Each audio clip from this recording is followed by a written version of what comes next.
Bienvenue dans votre émission Les Grandes Lignes.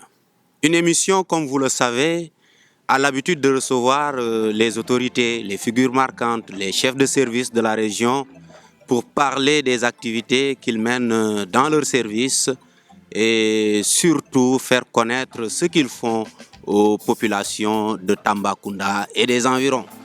Aujourd'hui, pour ce nouveau numéro, nous avons l'honneur et l'immense plaisir de recevoir M. Léopold Mbar Faye, le directeur général de ERA. Monsieur le directeur général, bonjour.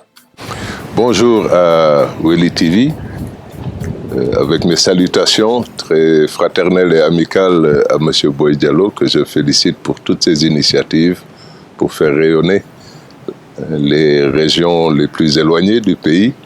Et bonjour à vos téléspectateurs, internautes.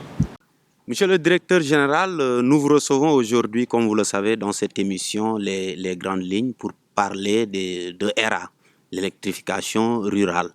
Pouvez-vous d'emblée nous parler même de la situation actuelle de l'électrification rurale dans votre concession KTK, Kaffrine, Tambacounda et Kédougou? Très bien. Alors, la situation aujourd'hui, pour remonter dans le passé, puisque ça pourrait être un peu un bilan, nous avons démarré notre activité dans la concession Kaffrine, Tambacounda, Kédougou en 2015. Nous sommes en fin 2020 et donc au bout de 5 ans, nous sommes présents dans environ 450 villages. Ça veut dire 450 villages qui n'étaient pas électrifiés il y a 5 ans. Alors, électrification, ce n'est pas le mot juste, c'est électrification et distribution. Parce qu'il est une chose que d'électrifier, c'est-à-dire d'apporter les infrastructures qui permettent de rendre l'électricité disponible, mais il est une autre chose de la distribuer, parce que cette distribution, c'est une activité constante. Donc nous électrifions et distribuons. Donc aujourd'hui, c'est 450 villages. Il faut dire que la concession en compte 2300. C'est une concession qui est vaste. Ces 450, pour l'instant, sont essentiellement répartis dans la région de Kaffrine et de Tambacounda, à part égale. Et donc, quelques villages dans la région de Kédougou où nous allons bientôt arriver. 450 villages, ça nous amène aujourd'hui à 13 000 clients. Disons presque même 14 000 clients qui ont aujourd'hui accès à l'électricité dans ces 450 villages. Voilà en gros la situation à la date d'aujourd'hui. Vous avez organisé, monsieur le directeur général, tout récemment 2 CRD sur la planification de l'électrification rurale dans votre concession. Quel en était l'objectif? Surtout, quel bilan en tirez-vous et avez-vous déjà trouvé le financement? Alors, je vous disais, 450 villages ont accès à l'électricité sur 2300. Donc, ça veut dire qu'il y a pas loin de 2000 villages qui n'ont pas encore l'accès. Et justement, ces CRD que nous avons organisés avaient pour objet justement de penser au mode opératoire pour poursuivre l'accès, le développement de l'accès à l'électricité dans ces autres villages. Durant les 5 dernières années, l'État et ERA ont consenti beaucoup d'efforts, parce que peut-être que 450 villages sur 2300, ça paraît encore petit, mais l'effort consenti, notamment sur le plan financier, est très très important. Il est très élevé. Et comme vous le savez, les objectifs de l'État sont de développer l'accès universel. Alors aujourd'hui, dans les 2 régions de Tambacounda et de Kédougou, nous avons des taux d'électrification qui avoisinent 40%. Le taux d'électrification, c'est le nombre de ménages dans les villages électrifiés sur le nombre de ménages des communes respectives ou des régions ou des départements, tout dépend de l'échelle à laquelle vous travaillez. Donc pour arriver à l'accès universel, il faut arriver à 100%. Mais arriver à 100%, c'est quelque chose qu'il faut planifier. Et c'était le sens de ces CRD. La première phase d'électrification 2015 à 2020 a été une phase massive, mais qui laissait encore certains villages très peuplés, encore dans l'obscurité. Donc l'objectif de ces réunions était, en concertation avec les maires des communes, les présidents de conseils départementaux et bien entendu l'autorité administrative, gouverneur en première ligne, préfet et sous-préfet, de réfléchir au mode opératoire, à la priorisation, aux critères de priorisation qu'il faut mettre en place pour faire en sorte que les plus nombreux puissent avoir au plus vite accès à l'électricité. Et c'est ainsi que nous avons, de commun accord avec toutes ces autorités, défini en première ligne un critère de démographie. Quels sont les villages qui ont plus de 1000 habitants et qui n'ont pas encore accès à l'électricité? Ces villages doivent faire l'objet d'une très grande priorité. L'autre critère était un critère lié à la disponibilité de l'hydraulique rurale. Quels sont les villages qui, malgré le fait qu'ils n'aient pas 1000 habitants, disposent d'un forage? Parce qu'un forage, il permet d'alimenter, au-delà d'un village, toute une zone. Donc nous avons également défini ces villages comme prioritaires. Et le troisième critère que nous avions étudié était le critère de la santé publique, parce que la santé, les postes de santé ont besoin d'électricité. Et donc, voilà. Et quand nous avons fait le point sur ces 3 critères de démographie, d'hydraulique et de santé, on s'est rendu compte que tous ces villages, en prenant tous ces villages, toutes les écoles seraient en même temps électrifiées. Donc le critère de l'éducation était sur le coup pris en compte. Et selon nos calculs, étant aujourd'hui à 40%, et même 40%, il faut le nuancer, parce que quand je dis que nous avons atteint 40% aujourd'hui, c'est sans compter des projets en cours qui sont en train d'être exécutés et qui nous amèneront à pas loin de 60%. Maintenant, en prenant les villages avec les critères que je viens de mentionner, nous arrivons à 80%. Voilà. Donc, l'idée était de planifier, de pouvoir, sur un système géographique avec des bases de données, pouvoir établir la liste de ces villages et évaluer le coût de cette action pour pouvoir ensuite nous adresser à qui de droit afin de pouvoir mettre en œuvre un deuxième programme.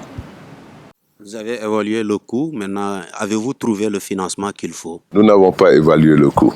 Planifier, c'était pour l'instant sélectionner. Planifier peut également dire réaliser, mais nous n'en étions pas. Ce n'était pas l'objectif. L'objectif était de sélectionner en bonne intelligence avec les autorités locales, parce que vous n'êtes pas sans savoir que la pression exercée sur les maires par les populations qui attendent l'électricité est très forte. Donc il fallait que nous puissions mener cette réflexion ensemble avec ces derniers sous l'autorité des gouverneurs, préfets et sous-préfets. Voilà. Donc là, nous sommes en train de finaliser les résultats de ces travaux. Nous avons eu à apporter quelques corrections en matière de démographie, parce que ce genre d'exercice s'appuie sur des statistiques qui ne sont pas toujours d'actualité. Donc il s'agit de mettre à jour ces éléments statistiques. Et après cela, nous allons évaluer l'investissement nécessaire, produire pour chaque région un document que l'autorité administrative va valider et qui nous permettra de remonter vers l'autorité nationale afin de présenter le projet. Voilà la démarche dans laquelle nous nous trouvons. C'est ça. Et actuellement, quelles sont les actions que ERA est en train de mettre en place pour la prise en charge des préoccupations de ses clients? Alors, c'est intéressant. Vous voyez la question à laquelle je viens de répondre. Elle traite des actions que nous menons pour ceux qui ne sont pas encore clients d'ERA. Et ils sont malgré tout notre très grande préoccupation, parce qu'ils n'ont pas encore accès à l'électricité. Maintenant, évidemment, nous avons des clients. Nous avons, comme je vous le disais, environ pas loin de 14 000 clients. Et ces 14 000 clients, il faut leur assurer l'électricité en bonne qualité. L'électricité en bonne qualité, c'est la permanence de la fourniture, c'est-à-dire le moins de coupures possible, c'est-à-dire pouvoir intervenir quand des incidents techniques perturbent la distribution, mais c'est également leur faciliter l'exécution de leurs obligations. Étant donné que l'électricité n'est pas gratuite, il faut la payer. Et donc, pour la payer, quand vous êtes dans des espaces aussi grands, nous ne pouvons pas mettre des agences dans chaque village pour permettre aux clients de payer. Donc, nous menons avec des relais au niveau de chaque village des campagnes de recouvrement qui permettent aux clients de payer leurs factures chez eux-mêmes, sans avoir à se déplacer parce que les distances sont très longues. Et voilà, les clients ont beaucoup d'autres opérations, beaucoup d'autres actions vitales à effectuer. Et donc nous travaillons également dans une perspective de moderniser les conditions d'achat. Nous sommes en train de tester des technologies de comptage intelligent. Vous savez, nous sommes très décomplexés. Nous considérons que c'est pas parce que nous faisons une distribution d'électricité dans le monde rural qu'on doit se contenter de moyens archaïques. Au contraire, nous avons l'ambition pour nos clients de mettre des moyens modernes de comptage. C'est ce qu'on appelle le comptage intelligent, qui permettra aux clients d'acheter déjà en prépaiement en fonction de sa bourse, donc sans avoir à se déplacer, comme notre confrère Sénélec le fait par Woyofol. Mais dans ce cas même, le code qu'il aura reçu, il n'aura même pas besoin de l'insérer dans son compteur, puisque le compteur communique, le compteur recevra directement la quantité d'électricité, comme vous recevez, ou nous tous recevons la quantité le crédit dans nos téléphones. Voilà, donc nous travaillons à moderniser les conditions de distribution d'électricité. Voilà. Nous avons également eu écho de votre prochain déploiement à Kédougou. Qu'est-ce que vous pouvez nous en dire? Alors, oui, nous sommes assez présents à Kaffrine et à Tambacounda, 200 villages, un peu plus, dans chacune des régions. Et vous voyez bien quand vous quittez Kaolack et que vous allez jusqu'à Dialakoto, que sans discontinuer le long de la route nationale, vous voyez les lignes électriques. Ça veut dire que le réseau national d'électricité est présent. Mais après Dialakoto, le réseau s'arrête. Et donc, Kédougou n'est pas encore interconnecté. Donc, pour pallier à cette situation, les villages de la région de Kédougou seront majoritairement électrifiés avec des centrales solaires, un peu comme vous en avez ici, qui seront de tailles différentes selon les besoins des localités. Donc nous allons démarrer avec des centrales solaires que l'État a réalisées par le biais du programme d'urgence de développement communautaire, PUDC. Et donc nous allons ouvrir une agence à Kédougou, mettre en service l'accès à l'électricité dans ces villages et donc commencer à travailler sur les prochains villages qui seront électrifiés. Donc, mais en parallèle de cette extension de réseau, vous savez également qu'un projet de très grande centrale hydroélectrique est en train d'être construite, d'être réalisé dans cette région de Kédougou, à Sambagalou. Et nous pensons qu'une fois réalisé, ce barrage permettra de densifier la présence de l'électricité. À ce moment, Kédougou aura une électricité très, très abondante. Voilà. Il y a un an également, monsieur le directeur général, que la CRSE a organisé ici à Tambacounda une audience publique, n'est-ce pas? Où en est exactement ce dossier? Alors, en effet, nous avons bouclé il y a une année une démarche de révision tarifaire. Vous savez, la mission de distribution d'électricité est un service public. Et dans le cadre de ce service public, les tarifs que nous pratiquons sont régulés.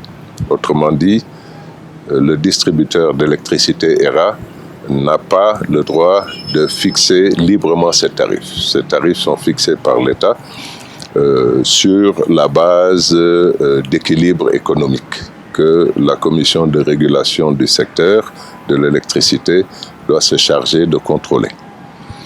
Et donc, au bout de 5 années de pratique, nous avons eu droit à cette première révision des conditions tarifaires d'ERA, qui était également la première du genre pour un concessionnaire d'électrification et de distribution d'électricité dans le monde rural. Donc, c'est un exercice nouveau. C'était un exercice nouveau, aussi bien pour nous, mais nous pensons également pour la CRSE, parce que la CRSE, jusqu'ici, ne procédait à ces révisions que pour Sénélec. Donc, ce premier exercice s'est soldé par cette audience publique, au cours de laquelle je pense que les élus locaux, les représentants des clients ont quand même salué la politique de proximité d'ERA. Mais l'enseignement que nous avons tiré, c'est qu'il nous reste entre la Commission, l'État du Sénégal et nous-mêmes beaucoup à apprendre en matière d'électricité et d'accès, de distribution d'électricité dans le monde rural. Juste un petit exemple pour étayer. Tambacounda, c'est quoi? 120 000 habitants. Si on considère qu'il y a un abonnement pour 10 habitants, ça veut dire qu'on a 12 000 clients. Alors, vous prenez que la ville de Tambacounda, vous avez 12 000 clients. Et moi, je vous disais tantôt que sur Kaffrine et Tambacounda, nous avons 13 000 clients. Donc vous voyez que distribuer l'électricité à 12 000 clients à Tambacounda n'aura rien à voir avec la distribution de l'électricité à 13 000 clients sur un espace de 36 000 km² avec 400 villages.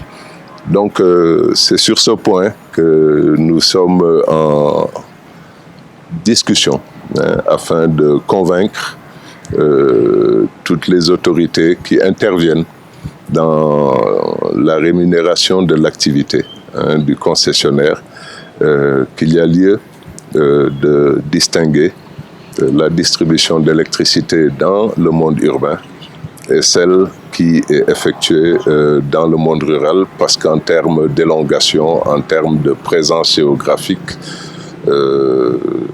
les délais et les efforts sont largement plus importants. Mais nous considérons que c'est de l'apprentissage pour tout le monde, aussi bien pour nous, parce que nous grandissons au fur et à mesure, que pour toutes les parties prenantes à l'activité. Je rappelle que vous suivez votre émission Les Grandes Lignes, qui a l'honneur et l'immense plaisir de recevoir aujourd'hui M. Léopold Mbar Faye, directeur général de ERA. Monsieur le directeur général, quelle est votre relation avec la Sénélec, l'ASER et surtout le ministère en charge du pétrole et des énergies?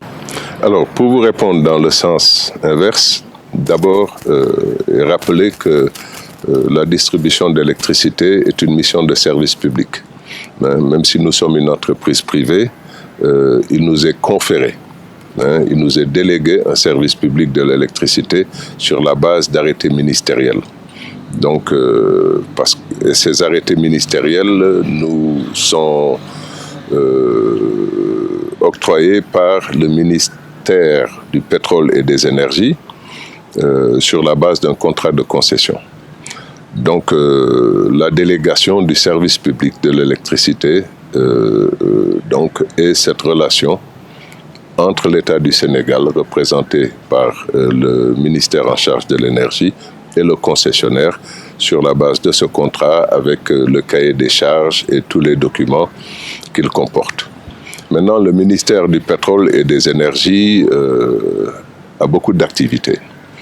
Et la partie électrification rurale est déléguée à l'ASER en matière de relations. Ce qui fait que notre relation avec le ministère du pétrole et des énergies se fait via l'Agence sénégalaise d'électrification rurale. Donc, pour préciser que l'Agence sénégalaise d'électrification rurale n'a pas pour mission d'assurer le service public, mais de le promouvoir à travers des projets, à travers des opérateurs qui interviennent justement dans la distribution de l'électricité. Donc cette agence existe et est notre partenaire privilégié dans le cadre de nos activités. La Sénélec, c'est d'abord notre grande sœur en tant qu'entreprise, puisque c'est l'opérateur historique en matière d'électricité. C'est notre grande sœur et à ce titre, la Sénélec et ERA entretiennent d'excellentes relations de partenariat, notamment en matière de formation, puisqu'ils nous ont devancés sur cette fonction, ont des compétences qui sont avérées. Et donc, nous apprenons de la Sénélec, nous envoyons régulièrement nos techniciens en stage dans les centres de formation de la Sénélec. Mais la Sénélec, c'est surtout notre premier fournisseur, parce que l'électricité que nous distribuons, en réalité, nous la redistribuons, puisqu'elle est produite et transportée par Sénélec. L'électricité, c'est 3 fonctions. La première fonction, c'est la production. C'est le métier de Sénélec et de certains opérateurs privés. Ensuite, cette électricité produite doit être transportée vers les pôles de consommation. C'est la deuxième fonction, le transport. Et le dernier maillon, c'est la distribution. La distribution d'électricité, c'est ce que Sénélec fait dans les zones urbaines, Tambacounda, Et c'est ce qui est dévolu à ERA dans les zones rurales, par exemple Dialakoto. Donc, nous achetons à Sénélec et revendons. Donc, nous sommes redevables de Sénélec, vis-à-vis de Sénélec, des conditions techniques et économiques de fourniture d'électricité. Ça veut dire que c'est une relation qui va durer très longtemps. Voilà. Une question normalement que je devais poser aux populations, mais je sais que mon directeur général, n'est-ce pas, pourra nous apporter quelques réponses là-dessus. Comment les populations apprécient-elles vos services? Alors, le service, c'est d'abord un prix. L'électricité, ça se paie. Au début de notre activité, en 2015, et comme je vous le disais tantôt, les tarifs que nous pratiquons sont des tarifs qui nous sont fixés par la Commission de régulation du secteur de l'énergie, de l'électricité, pardon. Au départ, nous avions un tarif qui était différent de celui de Sénélec et il faut le reconnaître, plus élevé. Avec un mode forfaitaire. Nos clients n'avaient pas apprécié cette différenciation entre les clients de Sénélec et les clients d'ERA, aussi bien dans le montant, le coût du kilowattheure, que dans le mode de tarification. Donc, c'était une relation assez tendue. Malgré que ces clients reconnaissaient notre proximité, le tarif était, et nous le comprenons parfaitement, très élevé. Cette situation est remontée aux autorités de l'État qui ont pris la décision depuis le 1er janvier 2019 d'opérer une harmonisation des tarifs et de supprimer le mode forfaitaire de tarification. Donc là, nous sommes dans une phase transitoire de cette harmonisation. Et dans cette phase transitoire, le tarif qui est aujourd'hui celui qui est appliqué à nos clients est un tarif même plus bas que dans les zones urbaines. Aujourd'hui, un opérateur, un client à Dialakoto paie moins cher qu'un client à Tambacounda. C'est une phase transitoire. Parce qu'après, il faudra passer à une harmonisation intégrale. Alors, naturellement, une fois que vous avez baissé aussi sensiblement, mais sur décision de l'État, puisqu'on est dans un service public, les rapports avec les clients vont grandement s'améliorer. Ces rapports se sont effectivement améliorés et les clients consomment plus. Alors, quand on consomme plus, on devient plus exigeant. Alors ça, c'est la deuxième partie de la relation que nous avons avec nos clients, parce qu'à partir du moment où on consomme plus, à partir du moment qu'on installe des téléviseurs pour regarder, qu'on a des réfrigérateurs, de l'électroménager, on a besoin de la permanence de l'électricité. Alors nos clients sont devenus beaucoup plus regardants sur la qualité. Et nous apprécions cela parce que ça nous met toujours en défi de mieux faire. Donc, je dirais globalement, nous sommes en bonne relation avec nos clients, avec les clients qui aujourd'hui disposent du service public de l'électricité. Et nous avons le grand souci et le grand défi à relever d'apporter l'électricité à ceux qui ne sont pas encore nos clients parce que l'électricité n'est pas encore présente dans leur foyer. Pour la dernière question, monsieur Faye, nous allons un peu sortir de votre concession KTK et parler un peu du niveau national. Que pensez-vous qu'il faut faire pour le développement de l'électrification au Sénégal? C'est une question qui est très lourde, mais qui ne m'empêchera pas de donner mon opinion personnelle. Je pense, pour le résumer, je vous dirais qu'il faut continuer ce qu'on a très bien commencé. l'État du Sénégal a pris l'option qui est unique dans la sous-région de développer l'accès à l'électricité par des opérateurs qu'on appelle concessionnaires d'électrification rurale, même s'ils ajoutent le terme distribution, électrification et distribution. Et à mon sens, c'est une option qui paie.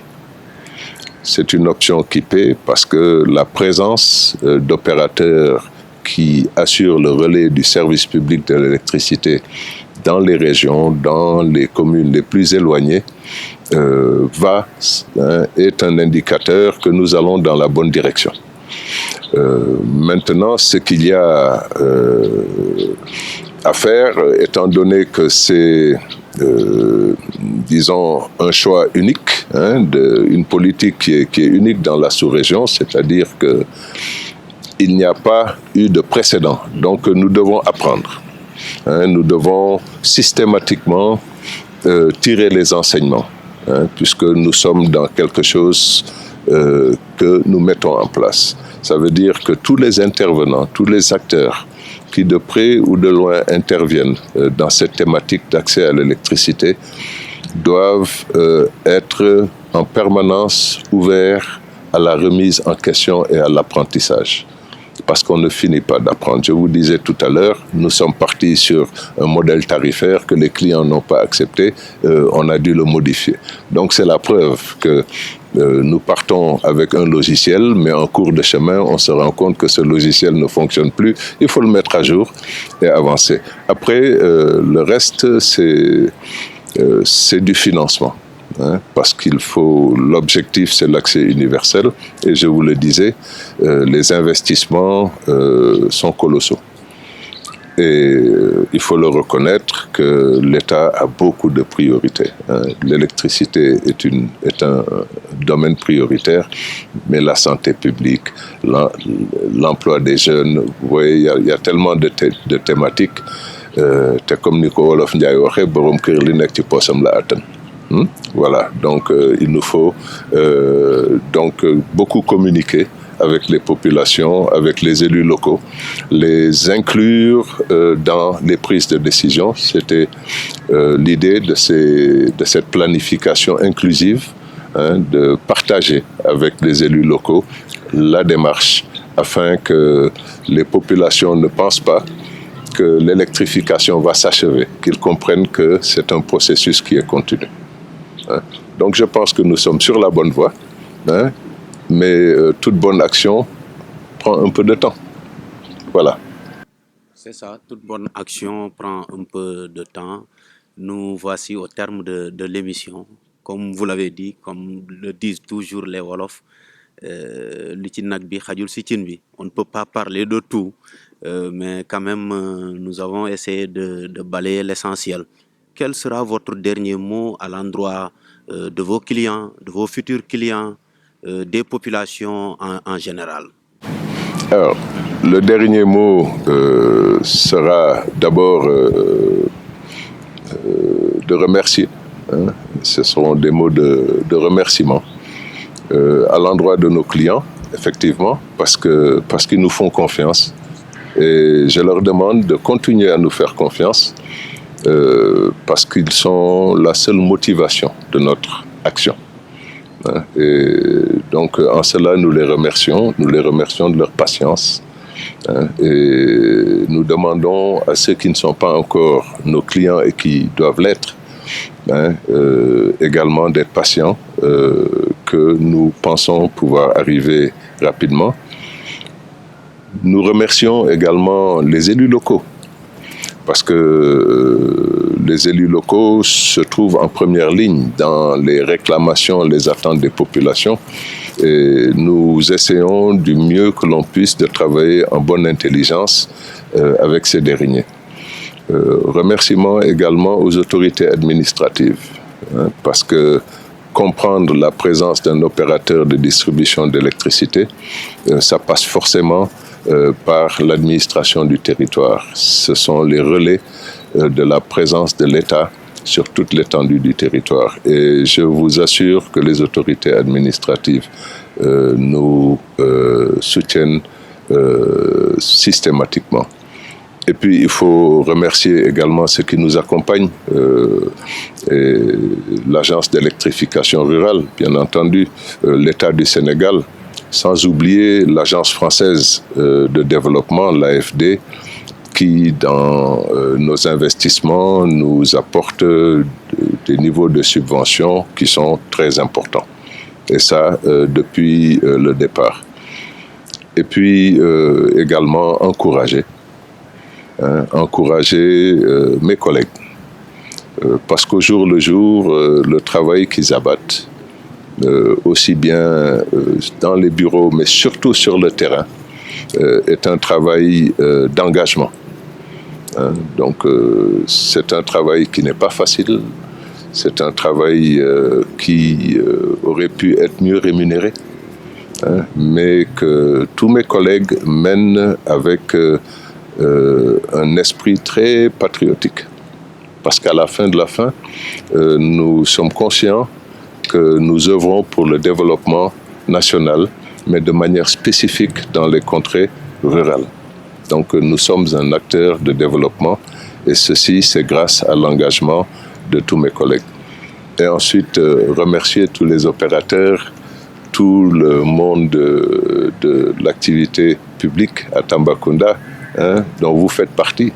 Et vraiment, je félicite toutes les initiatives privées qui naissent dans les régions, parce que ce n'est que comme ça que nous allons créer les conditions d'un véritable développement. Voilà, merci beaucoup. Nous également, nous vous remercions. Ça a été un plaisir de partager avec vous, surtout votre disponibilité. Nous vous en remercions et remercions également toute l'équipe qui vous accompagne dans cette mission ô combien importante. Nous ne pouvons également terminer sans remercier ces braves techniciens qui nous accompagnent dans ce travail, ces hommes de l'ombre que j'appelle, que je nomme. Quant à vous qui nous suivez, nous vous donnons rendez-vous dans quelques jours pour un prochain numéro des Grandes Lignes.